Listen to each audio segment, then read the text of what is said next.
Welcome back, friends and recovery family, to this week's 12 Steps with the Monty Man Meditorials.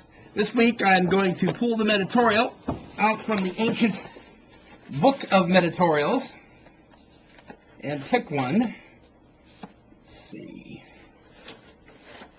Yes.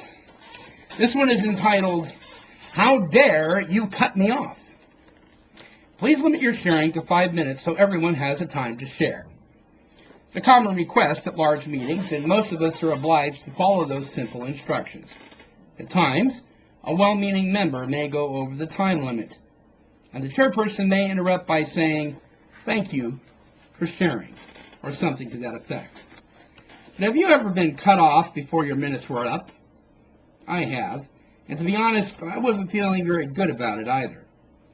I watch the clock very closely when I share, and on this one particular day, the clock had hit the 4-minute mark.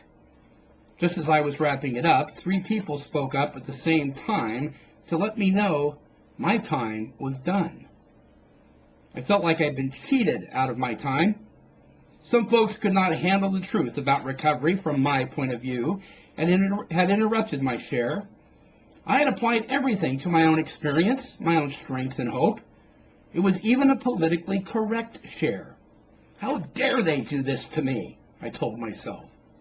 I mean, after all, my time was my time, and what I had to say would have benefited all who listened if only I had had the opportunity to finish. I was even going to confront those stinking members with my right to a 5-minute share time. I was infuriated at best. I had built an incredibly large resentment in less than a minute. Okay, so what's wrong with this picture? Well, after 16 years of active membership in 12-step fellowships, you would think that I would have reacted differently, but the fact is I still have character defects. Pride and selfishness being 2 of the biggest and most. Seeing that I had already built a resentment, what could I do about it now? I went home for the meeting talking about the incident to my friend who had ridden with me to the meeting. I went on and on, releasing all my anger and rage on the poor guy. He listened quietly, and when I was all done, looked over at me and said, "I think there was a few minutes left in the meeting only, and they wanted to get in one more share." "But this was my time," I said. And then as quickly as I had said that, I was stricken with conviction. Had I been selfish? Had I been self-centered? Had I put my share second and my limelight first?